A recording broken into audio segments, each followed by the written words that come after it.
patient, parce que on est dans un groupe de prière charismatique, on a fait une préparation à l'effusion d'esprit et on n'a pas encore parlé des charismes.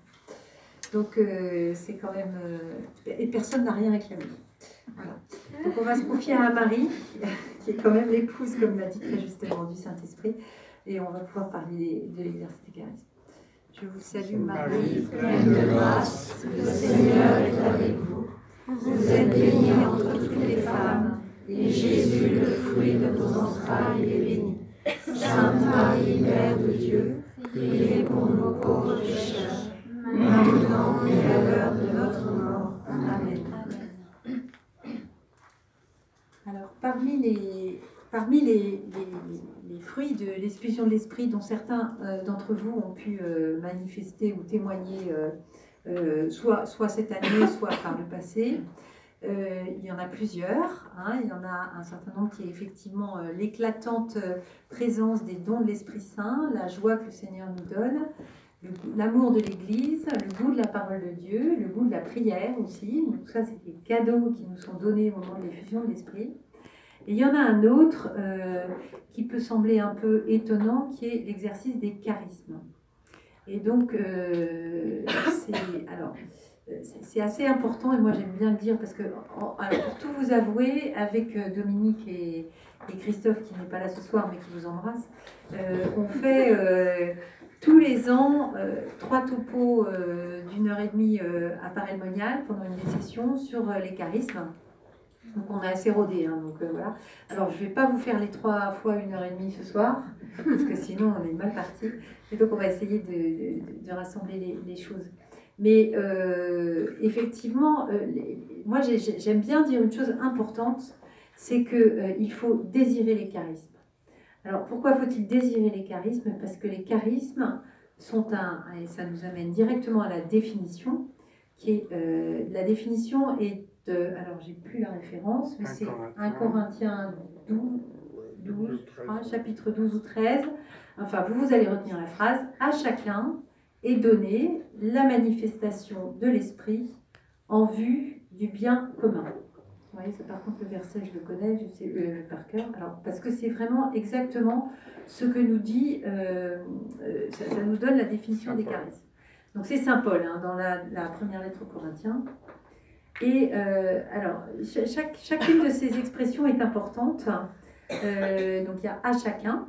Donc ça veut dire que c'est pas seulement les happy few ou l'élite de l'élite ou les champions du monde de la foi ou les gens de la communauté d'Emmanuel ou voilà. Donc c'est à chacun. Hein, donc personne ne peut dire ah ben non moi les charismes c'est pas pour moi, etc. En tout cas le désir. 12:7. Alors première lettre aux Corinthiens chapitre 12 verset 7, vous aurez la référence. Donc à chacun. Donc ça fait une première raison, c'est de se dire ben, pour moi aussi le charisme c'est pas que pour le voisin ou la voisine. Et donner. Donc c'est la deuxième chose qui est importante, c'est que le charisme est donné, il est reçu gratuitement, c'est le Seigneur qui nous le donne. Et le Seigneur, vous savez qu'il aime nous faire des cadeaux parce qu'il nous aime. Et quand il nous fait des cadeaux, quand il nous fait un don, eh bien le moins qu'on puisse faire, c'est de l'accueillir. Et c'est finalement souvent ça qui nous freine, hein, d'ailleurs, c'est qu'il a envie de nous donner plein de choses et on n'est pas toujours prêt à ouvrir notre cœur pour qu'il le remplisse. Donc, et donner. Ensuite, le troisième partie de la phrase, c'est la manifestation de l'esprit. Donc, le charisme est donné à chacun et c'est une manifestation de l'Esprit Saint. Alors, on va venir un peu dans le détail sur qu'est-ce que ça veut dire concrètement. Ça veut dire que l'Esprit Saint se manifeste lors de l'exercice du charisme et en vue du bien commun, c'est la 4e partie de la phrase, et ça c'est extrêmement important parce que le charisme est donné pour l'édification de l'Église, pour les autres, pour le bien de mes frères. Alors du coup, vous comprenez pourquoi je dis il faut désirer les charismes et les exercer et avoir vraiment le goût d'exercer les charismes. Pourquoi? Parce que c'est un don, un cadeau que le Seigneur nous fait. C'est une manifestation de l'Esprit Saint. Or, nous avons reçu l'Esprit Saint ravivé par l'effusion de l'Esprit. Et c'est pour les autres. C'est pas mon petit cadeau à moi que je vais mettre dans ma poche, je vais mettre sous cloche à la maison, puis je vais le regarder en disant qu'il est beau, qu'il est beau. C'est un don que le Seigneur nous fait pour les autres, pour le bien commun. Donc, notre responsabilité de chrétiens baptisés, confirmés, et en plus avec l'effusion de l'esprit, bah, on n'a pas le choix, hein, donc il faut vraiment exercer les charismes. Alors, ça, c'est une première chose pour dire un peu ce que c'est. Alors, est-ce que tu m'arrêtes dès que tu veux faire un commentaire, hein? Ah oui, moi tu me connais. Alors, c'est vrai que, ayant ça en tête, vous allez vous dire, oui, mais les charismes, du coup, c'est un truc. Alors, si on regarde dans les Actes des Apôtres, bah, c'est pas pour rien que Paul a écrit aux Corinthiens, c'est parce qu'effectivement, ils exerçaient les charismes. Alors là, vous lirez la première lettre aux Corinthiens, les chapitres 10 et 13, et vous verrez qu'il y a la description de toutes les manifestations, il y a les prophéties, il y a les paroles de science, etc. On va venir dans le détail. Mais donc, ça, c'est clair qu'au moment des Actes des Apôtres, ils ont reçu beaucoup de charismes, le charisme de guérison, etc. Et Saint Paul a eu la grande chose très importante, à tout ordonner à la charité. Hein, donc aucun charisme n'a de fondement s'il n'est pas ordonné à la charité. Hein, vous vous souvenez, j'aurais beau, s'il me manque l'amour, je ne suis rien. Hein. Donc tout est ordonné à la charité. Donc, et d'ailleurs, c'est pas étonnant puisque on a dit que c'était en vue du bien commun. Donc le bien commun, ce que le Seigneur veut nous donner, c'est de l'amour.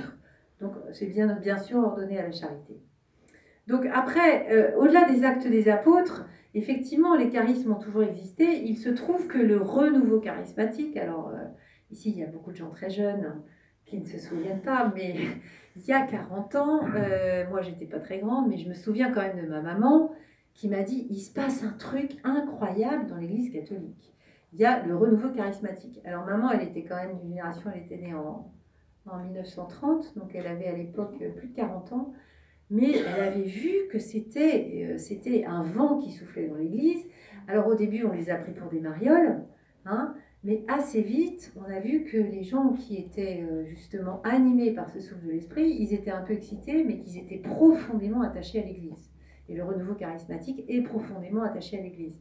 Je pense que vous savez que l'année dernière, le pape nous a invités, on était quelques-uns, on était, je sais plus, 25 000 à Rome, voilà, autour de lui, pour l'anniversaire du renouveau charismatique catholique. Moi, j'ai été bouleversée pendant cette rencontre de voir des Américains, des Indiens, des Australiens, des Malaisiens, des gens d'Amérique du Sud, de partout, qui avaient été touchés par ce vent du renouveau charismatique catholique.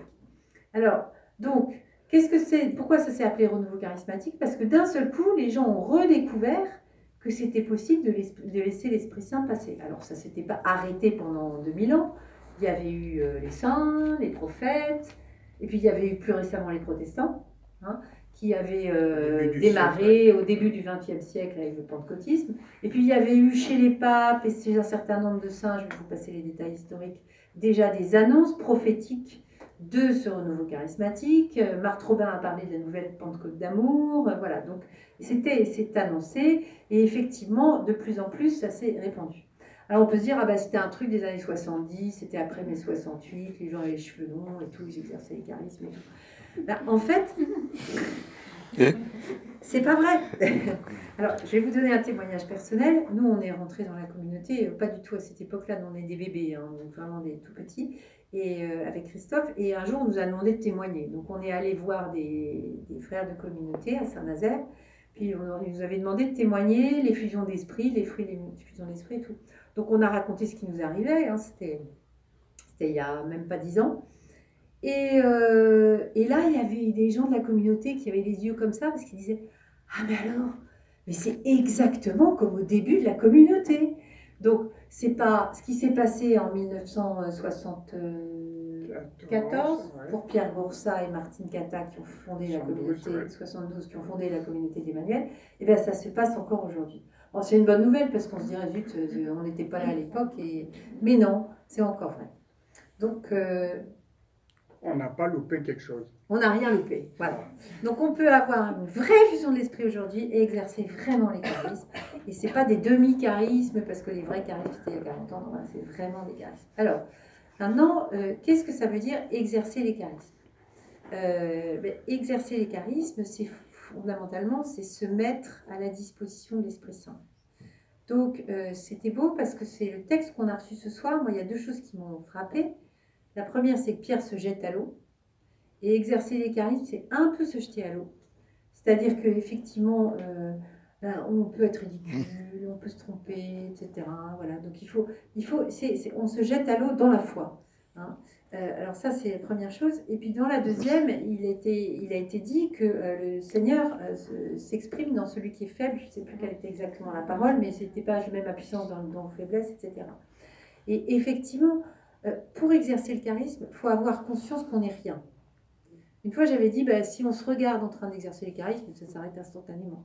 L'orgueil, c'est un anti-charisme, mais alors d'une efficacité, c'est un anti beaucoup de choses, hein, c'est le corrosif absolu. Donc, j'ai un charisme, toc, toc, toc, je me frappe sur la poitrine et cocorico, j'ai les galons, j'ai le bleu, le vert. Vous savez, quand moi j'étais Jeannette, je collectionnais les trucs sur mon pull. Mais alors là, c'est foutu. C'est absolument foutu. Donc en fait, voilà. Donc le charisme, ça s'exerce dans la disponibilité absolue à l'Esprit Saint et dans l'humilité totale, c'est-à-dire je ne suis rien. Et donc c'est toi, c'est toi qui dois tout faire, Seigneur. Moi, je ne fais rien. Alors, c'est vrai que c'est bien parce qu'il y a des jours où vous êtes un peu, enfin moi en tout cas, pas vous, mais moi quelquefois je suis un peu fatiguée, j'ai un peu des soucis, je me sens nulle, etc. Mais en général, le Seigneur en profite. Hein. Il en profite. Alors il me dit, psst, voilà. Donc ça, c'est une première chose. Il y a une condition absolue, il y a même 3 conditions, moi, que j'aime beaucoup, qui ont été définies par le Père Marie-Eugène de l'Enfant Jésus, qui sont l'humilité, c'est-à-dire je ne suis rien. Seigneur, utilise-moi, la pauvre calebasse que je suis. Si tu veux faire un joli son avec, il va falloir que tu bosses parce que moi, ce sera croissant. Donc, l'humilité, le silence. Hein, c'est-à-dire que je ne peux pas penser à la lessive que je dois étendre, la voisine à qui je dois aller acheter du pain et je ne sais pas quoi, et en même temps être disponible pour l'Esprit Saint. Donc, il faut du silence. Et le silence, vous le savez, nos vies, en tout cas moi la mienne, elle n'est pas toujours pleine de silence, parce qu'elle est assez active. Donc ça se cultive, et ça se cultive notamment dans la prière, dans l'adoration, dans la prière, et c'est plus on le pratique, et plus on est dans le silence. Et donc l'humilité, le silence et le don de soi. Alors je reviens à la définition. À chacun est donné la manifestation de l'esprit en vue du bien commun. La prière de celui qui a envie de se mettre à la disposition de l'Esprit Saint, c'est Seigneur, si tu as besoin de moi, je suis là et je te donne tout. Et d'un seul coup, c'est plus simple pour l'Esprit Saint. En tout cas, s'il a envie de venir se poser comme un oiseau dans un jardin, il peut venir. Alors maintenant, quels sont les charismes? Ça va? Oui. Ça suit? Quels sont les charismes? Qu'est-ce qui a eu des idées de chant pendant la prière?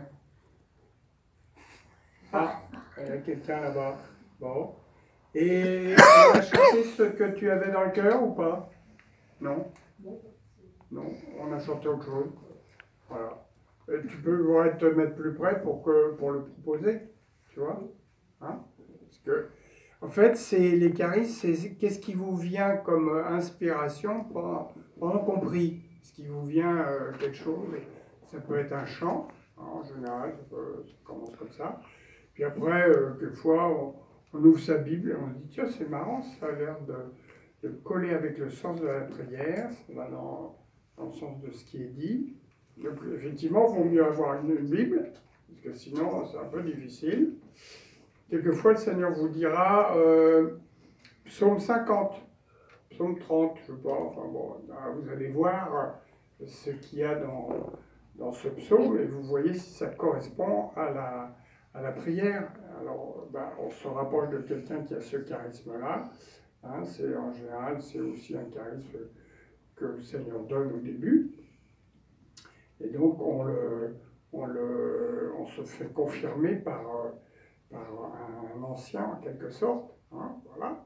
Mais il faut avoir l'audace d'ouvrir sa Bible. Qu'est-ce que tu veux nous dire ce soir? Voilà, ça évitera qu'on soit très passif, parce que de temps en temps, quelquefois, on sent, enfin quand on anime la prière, moi je n'anime plus depuis quelque temps, et on sent un poids, qu'est-ce qu'ils ont les frères, ils sont à moitié endormis, qu'est-ce qui se passe? on rame, vous ne savez pas, vous imaginez pas ce que ça peut être dur des fois. Hein. Voilà. Bon. Alors ça serait plus léger si on sentait que tout le monde y allait, voilà son témoignage, voilà, la parole de Dieu, tout le monde peut l'avoir, hein, le chant, on peut au moins avoir peut-être une idée de chant, peut-être pas l'entonner, mais bon, voilà. Donc ça se décline, les charismes se déclinent, et puis après, plein d'autres choses. Alors, on a une petite sœur ici qui s'appelle Cécile, qui est là-bas, qui de temps en temps a un charisme, un charisme pour savoir quel chant on pourrait chanter. Alors, elle nous le dit, hein. Et voilà, donc ça lui vient, c'est le Seigneur qui lui dit, voilà, et donc ça vient dans son cœur, et c'est dit tout simplement, vous voyez, et ça édifie l'assemblée, et c'est pas compliqué, hein. Et donc, il faut pas, c'est pour ça qu'il faut être dans l'humilité, parce qu'il ne faut pas avoir peur d'être ridicule, il ne faut pas avoir peur qu'on vous dise non, faut être tranquille, hein. Surtout ici, là, on est entre nous, hein. Franchement, on se connaît. Là, ce soir, il n'y a pas de gâteau, mais d'habitude, on casse la croûte. On n'est pas du tout perdu. Alors après, c'est vrai qu'il peut y avoir des charismes qui sont un peu plus étonnants et qui peuvent effectivement troubler. Alors, troubler, en tout cas impressionner, notamment quand on les exerce pour la première fois. Donc, on a parlé tout à l'heure du charisme, enfin, tout à l'heure il y a eu l'exercice du charisme d'image par Valentin. Donc, effectivement, on voit une image, on dit, bah, c'est quoi cette image, etc. Donc, on peut être un peu hésitant. Alors, en général, quand on reçoit, ça c'est assez bon signe, hein, de l'Esprit Saint, c'est qu'on reçoit quelque chose, mais on ne comprend pas forcément. Donc vous savez que ce n'est pas votre imagination qui travaille, ou vous avez très envie que tel frère ait des chaussures neuves, vous dites, ah ben voilà, il y a quelqu'un qui va avoir des chaussures neuves, et puis d'ailleurs il s'appelle machin. Non, ça c'est pas l'Esprit Saint, c'est juste vous qui avez envie qu'il ait des chaussures neuves. Mais c'est pas l'Esprit Saint. Par contre, vous recevez un truc, vraiment vous dites, mais qu'est-ce que c'est que ça? Voilà, je suis en train de voir. Je me souviens, un jour, il y avait un frère, il avait dit, alors je vois quelqu'un allongé dans une chaise longue. Alors, tout le monde s'est dit, mais voilà. Alors, il l'a dit, puis il ne savait vraiment pas qui c'était. Puis après, on a compris, parce qu'en fait, il y avait des responsables qui étaient en train de partir, qui étaient très fatigués, et c'était eux qui allaient être dans la chaise longue et se reposer. Mais vous voyez, c'était pas, il n'a pas fait la connexion. Donc ça, c'est bon signe. Alors, dans ces cas-là, c'est vrai que c'est bien d'être tout simple. Voilà, j'ai cette image-là. Et puis voilà, on a une image. Puis un autre va avoir l'interprétation, il va comprendre, il va dire, bah oui, justement, cette image correspond à ça. Et puis si personne, si 2-3 fois après quelqu'un vient vous dire, bah, écoute, les images, il faudrait peut-être que tu les soumettes à un frère avant de les donner, hein. Donc on avait comme ça quelqu'un là qui donnait des images quelquefois qui étaient un peu, je ne veux pas dire vulgaires, mais pas très inspirantes. En fait, ça faisait plutôt tous atterrir dans la boue. On disait non, il y a un truc qui ne va pas tout à fait. Bon, voilà, on lui a dit non. Voilà, je vois une grande flaque de boue. Bon, voilà, on ne voyait pas. Mais donc on peut se soumettre, voyez, aller voir un frère en disant, écoute, j'ai cette image, là, tu crois que c'est... Voilà. Et puis comme ça nous permet aussi d'apprendre à discerner. Parce que l'exercice des charismes, c'est un peu comme le patin à glace, hein. Donc au début, on y va, de temps en temps, paf, on se casse la figure, on se fait mal, puis on hésite, et puis on n'est pas très... Voilà. Puis au fur et à mesure, on commence à prendre de l'assurance, puis là, c'est parti, on fait des virevoltes et tout. Voilà. Alors, ça, c'est un premier charisme. Tu voulais que je parle des... Vas-y. Et saint Paul insiste, puisque au chapitre 14, il dit aspirer aux dons spirituels et surtout aux dons de prophétie. Hein, donc il faudrait qu'il y ait plus de prophètes dans notre assemblée, hein, sachant qu'on sait combien ça a été important au début de l'Église, puisque le même saint Paul, l'Esprit Saint parlait par un frère dont on ne sait pas le nom, hein, qui a dit « Mettez-moi à part Paul et Silas en vue de l'œuvre à laquelle je les ai appelés. Hein. » Donc les frères vont mettre à part, vont prier sur Paul et Silas, hein, et les envoyer en mission. Hein. Donc ça a été le premier envoi missionnaire de la communauté d'Antioche grâce à une prophétie d'un lambda. Ah, ben oui, mais le Saint-Esprit était passé par là, il a voulu passer par un frère pour pouvoir, voilà, il aurait très bien pu inspirer Paul et Silas en disant on va faire un coup, on va y aller, mais non, il a voulu que ça se passe comme ça, dans la complémentarité des vocations et dans la prière. Alors après, ils ont jeûné et prié et ils les ont laissés partir. On voit tout ce qui s'est passé à partir de là. Hein. Vous voyez combien c'est important la prophétie, donc c'est à désirer. Hein. Et surtout quand vous serez seul dans un lieu, pourquoi le Seigneur ne vous donnerait pas des paroles pour une autre personne. On a un témoignage de quelqu'un qui est au catéchuménat hein, et qui était loin du Seigneur et compagnie, et elle était dans une chambre d'hôte, et c'est la femme de ménage, le Seigneur lui a dit, tu vas parler à la personne là, qui est là au bord de la piscine. Ben, ça a changé sa vie. Hein, elle a hésité, elle a dit non, il faut que je finisse le lit. Alors voilà, il paraît qu'elle a tournoyé un peu, c'est pas évident d'aller voir la personne au bord de la piscine et de lui dire des choses de la part du Seigneur. Mais ça a changé sa vie. Vous voyez l'importance du charisme. Si ce n'est pas la charité qui commande nos vies, si on n'a pas le désir que nos frères aillent mieux, ben alors pourquoi est-ce qu'on vient en groupe de prière? Enfin, voilà. Donc ici, c'est une chambre d'exercice. Donc c'est pour qu'après, vous soyez charismatique le reste de la semaine. Parce que comme disait un Anglais qui est assez marrant, il dit, c'est assez curieux, mais en général, on dit à l'Esprit Saint qui est comme un petit chien, allez, vas-y, c'est le groupe de prière, vas-y, vas-y. Et après, hop, on le tient en laisse, on le muselle, surtout tu ne bouges pas, tu ne m'embêtes pas, hein, tu es mignon, tu restes à la maison, surtout tu touches, hein, voilà, ben, c'est pas cohérent. Donc l'Esprit Saint, ben, il dira rien, il voit que vous êtes muré, vous êtes fermé, il vous embêtera pas, mais lui, il est désolé. Parce qu'il ne peut pas construire l'Église avec vous. Hein, est-ce que vous croyez que vous pouvez construire, vous aussi, l'Église? Hein, même si vous êtes un petit maillon, vous pouvez construire l'Église.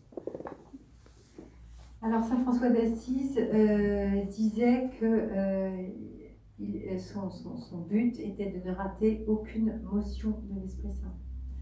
Donc, effectivement, comme dit Dominique, nous ne pouvons pas mettre le petit chien sur une étagère ou à la niche toute la semaine, parce que vraiment, l'Église a besoin que nous soyons animés et dociles aux motions de l'Esprit Saint. Et effectivement, plus il nous surprend, plus c'est pas mal, quoi. Hein, vous n'avez pas pensé à quelqu'un depuis 5 ans, puis d'un seul coup, paf, faut que tu lui téléphones. Bah, téléphonez-lui, vous allez voir.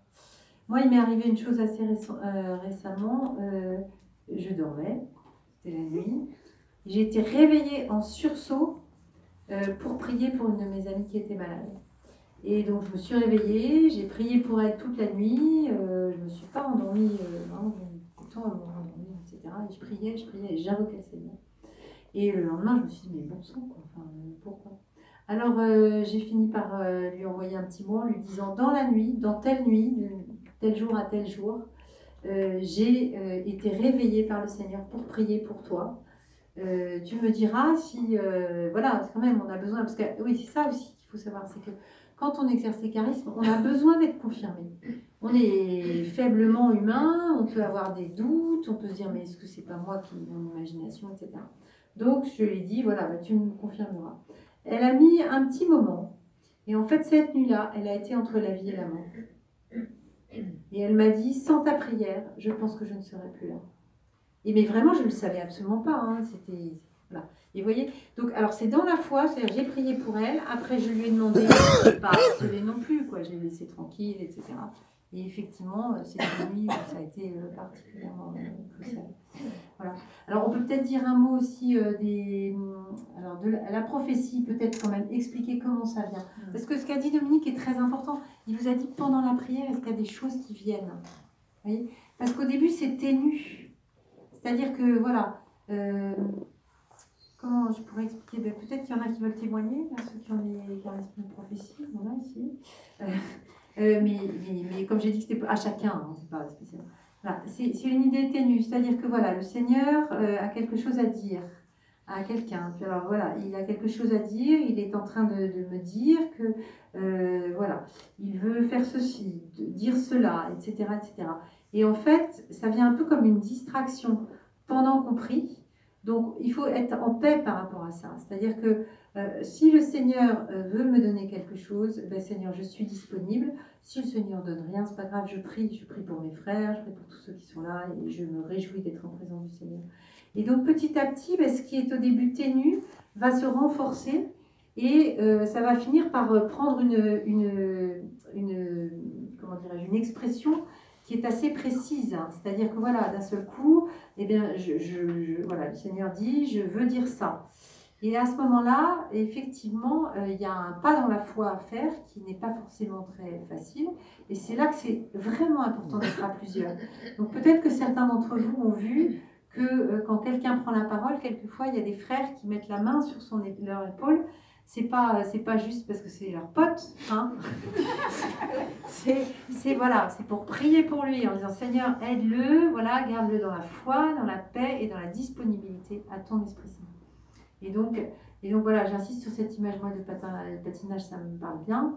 Bah tant pis, si je dis un truc qui est idiot, on se moquera de moi, c'est très bon pour mon humilité. Hein. Ça, le père Jacques Marin, je ne sais pas si certains d'entre vous l'ont connu ou en ont entendu parler, qui était à Paray-Munial. Il avait dit ça un jour dans un livre où il expliquait comment il exerçait les charismes. Il a dit, je me disais, tant pis si je suis ridicule, merci Seigneur. Moi, ça m'a bien libérée, en fait. Je me suis dit, ça fait du bien, comme ça, on est ridicule, au moins les gens se moquent de vous, et puis voilà. Et donc voilà, donc vraiment, demander au Seigneur, et c'est important, c'est pas dans le but de devenir extraordinaire, très fort, etc., etc. C'est par amour pour mes frères et pour l'Église. Et comme dit Dominique, on s'entraîne ici, et après, dans la semaine, voilà, on est plus disponible pour dire Seigneur, là, qu'est-ce que tu veux que je dise? J'ai une petite anecdote, voilà, parce que l'exercice des charismes, ça peut être des choses très, très simples, vous voyez, c'est pas forcément des trucs extraordinaires. C'est-à-dire que là, je suis dans une situation, voilà, Seigneur, peut-être que là, tu as besoin de moi ou tu veux m'utiliser pour faire quelque chose. Alors on rentre, moi je rentre en rendez-vous, et puis après je ressors, je dis, mais tu lui as parlé de Jésus, mais d'où ça sort, voilà, c'était juste pas du tout prévu. Voilà, mais là on sait que c'est parce que c'est pas moi qui parle, c'est juste le Seigneur qui se met, voilà, Donc si on a cette attitude intérieure en permanence, de dire, Seigneur, voilà, je suis disponible, je suis pour toi, pour mes frères, par amour pour mes frères, eh bien effectivement le Seigneur va nous utiliser parce qu'il a vraiment besoin qu'on répande son amour et qu'on répande sa grâce dans le monde entier. Vous avez des questions? Allez, tu veux rajouter? On est limité au niveau charisme? Question, vous avez entendu? Est-ce qu'on est limité au point de vue charisme? C'est-à-dire en quel sens? On entre 1, 2, 5. Le galon bleu ou le galon rouge, mais pas les deux. Eh bien, on commence par l'un, et puis quelquefois le Seigneur nous en donne un autre, donc il disparaît, le premier disparaît, et on reçoit un autre. Et quelquefois, on va du charisme au discernement de ce charisme, c'est-à-dire qu'on peut très bien voir une grâce de texte pendant un certain temps, et puis après, on n'a plus rien. Alors les frères souvent me disaient, je n'ai plus rien. Je dis, si, il y a le discernement du texte, donc aide les nouveaux, à qui le Seigneur donne ce charisme, à trouver le bon endroit, la bonne page, et tout, parce qu'au début, c'est pas toujours bien ciblé, le texte est lu trop long, ou pas tout à fait bien cadré, hein, donc ça se cadre. Ça s'apprend, ça se corrige, voilà. Hein. On apprend. Donc on va d'un charisme, et puis surtout, ça dépend des lieux où on va. On peut très bien avoir un charisme dans un groupe de prière, et si on va en vacances et qu'on est dans une autre assemblée, le Seigneur peut très bien nous donner un autre charisme. Hein. C'est lui qui voit quelle est l'utilité, hein, qu'est-ce qui manque aux autres frères. Hein, voilà, alors moi ça me déstabilise un peu, parce que je me dis, on s'accroche un peu à son charisme, hein, à ce qu'on connaît, à son expérience et tout. Donc voilà, ça peut très bien être autre chose dans un autre petit groupe. Hein, voilà. Mais essayons de... Donc on rentre, je dirais, dans le charisme de prophétie, il faut apprendre, et ça c'est la grâce de l'effusion, on rentre en soi-même. Hein. Pour les prophètes, ils ont cette grâce de rentrer en soi-même. Ils n'entendent presque plus rien à l'extérieur avec leurs oreilles. Hein. Ils sont attirés vers l'intérieur. Hein, et c'est là que le Seigneur va parler, surtout après un chant en langue. Alors, par grâce, après un chant en langue, ne dites pas trop vite quelque chose. Hein, parce que le Seigneur est en train quelquefois de déposer une grâce prophétique à ce moment-là à quelqu'un. Donc il lui faut un peu de temps pour la lâcher. Donc prenons du temps, après un chant en langue, dans le silence du chant en langue, voilà. Parce que si on va trop vite, en se disant, bon, il faudrait qu'il y ait autre chose, voilà, ben, on éteint tout. Hein, voilà. Oui, j'ai parlé du silence, mais effectivement, c'est y compris le silence dans la prière, pour laisser s'exprimer le... Alors, avec la prophétie, il y a tout un ensemble de charismes, en fait, qui sont éventuellement tout ce qui est parole de connaissance, parole de science, voilà, donc... qui sont donc là c'est attaché, enfin c'est dans les catégories entre guillemets dans les différentes classifications, qui sont donc effectivement une prophétie qui est particulièrement destinée à une personne précise. Donc c'est une prophétie qui va désigner quelqu'un à qui le Seigneur peut exprimer un appel particulier, ou donner une grâce particulière, ou donner une guérison, ou voilà, ou un message, etc. Alors, sur les paroles de science, mais vous en avez déjà entendu, on a